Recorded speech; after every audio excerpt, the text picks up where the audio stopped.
ஆண்டுகளுக்கு முன்னாடி தோன்றிய மொழி.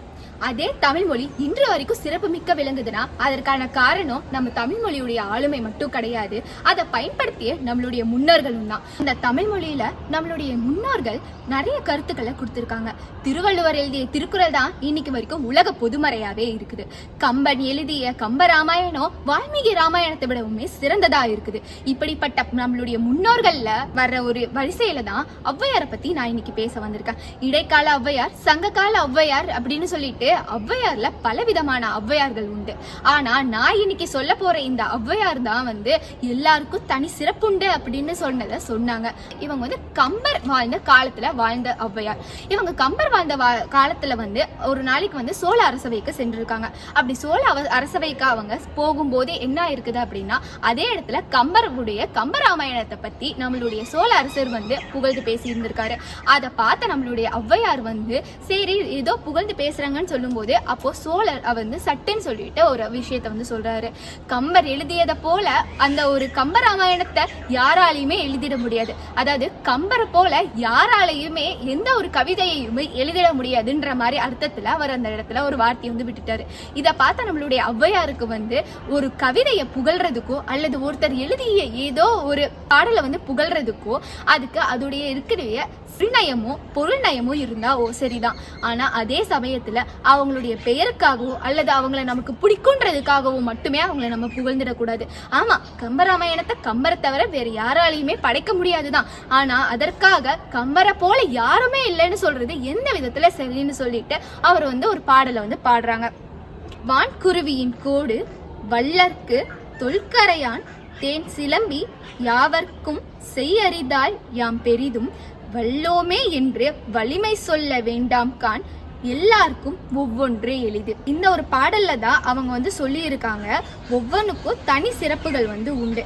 அந்த தனி சிறப்பை நம்மளால எந்த ஒரு காரணத்தை கொண்டுமே மதிப்பிடாம இருந்துட முடியாதுன்னு சொல்லியிருக்காங்க. அதாவது இந்த பாடல்ல வான்குருவி தூக்கணாங்குருவி ரொம்ப உயரத்துல தன்னுடைய கூட கட்டும். கட்டுறது அடுக்கடுக்கா ரொம்ப பாதுகாப்பா, மழை பெய்தாலும் சரி புயல் அடிச்சாலும் சரி அதுக்கு பிரச்சனை வராத மாதிரி பார்த்து கட்டுது. அதே மாதிரி சிலந்தி தன்னுடைய வலைய பின்னும் போது ஏதாவது பிரச்சனை வரும்ன்ற எண்ணம் தான் மனசுக்குள்ளார வந்துச்சு அப்படின்னா அதோடைய வலைய பின்னும் போதே நடுவுல வளையத்தை வச்சு பின்னும். இதன் மூலமா தனக்கு ஏதாவது ஒரு ஆபத்து வரும்போது மற்ற உயிரினங்கள் கிட்ட அது தன்னை காப்பாத்திக்கும்.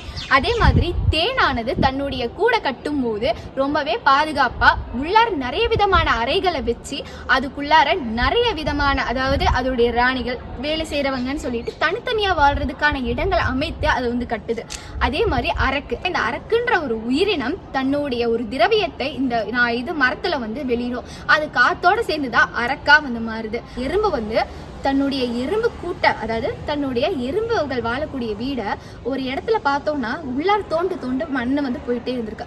அது உள்ளார போய் பார்த்தோம்னா தான் தெரியுது உள்ளார ஒரு சாம்ராஜ்யமே இருந்திருக்கு. ஆனா அது மொத்தமும் கட்டினது எறும்புகள் மட்டும்தான்.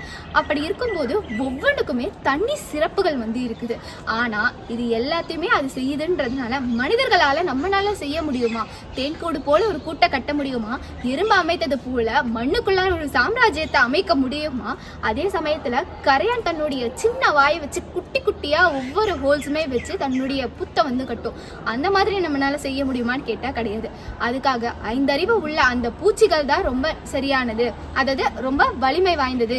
அதற்காக மனிதர்கள் அதை விட தாழ்த்துபவர்களா அப்படின்னு சொல்லிட்டு கேட்டா அதுவுமே கிடையாது. அதுக்காக தான் சொல்றாங்க எல்லாத்துக்குமே தனித்தனி சிறப்புகள் உண்டு. மனிதர்கள் கட்டும் ஒரு வீட்டை போல கண்டிப்பா அந்த ஒரு பூச்சிகளால கட்ட முடியாது. ஆனா அந்த பூச்சிகள் கட்டக்கூடிய வீட்டை போல எவ்வளவுதான் தொழில்நுட்பங்கள் வளர்ந்திருந்தாலும் ஒரு மனிதனால கட்ட முடியாது. தனி சிறப்பு இருக்குது. அதனால யாரையும் தாழ்த்தி பேசாதீங்கன்ற ஒரு விஷயத்த ஔவையார் இந்த பாட்டுல ரொம்ப சரியா சொல்லியிருக்காங்க. இதை கேட்ட சோழ மன்னரும் ஆமா இல்ல அப்படின்னு சொல்லிட்டு ஒரு நிமிஷம் யோசிச்சாங்க. அந்த சோழ அவையில இருந்த அத்தனை மந்திரிகளுமே அதை ஏற்றுக்கொண்டாங்க.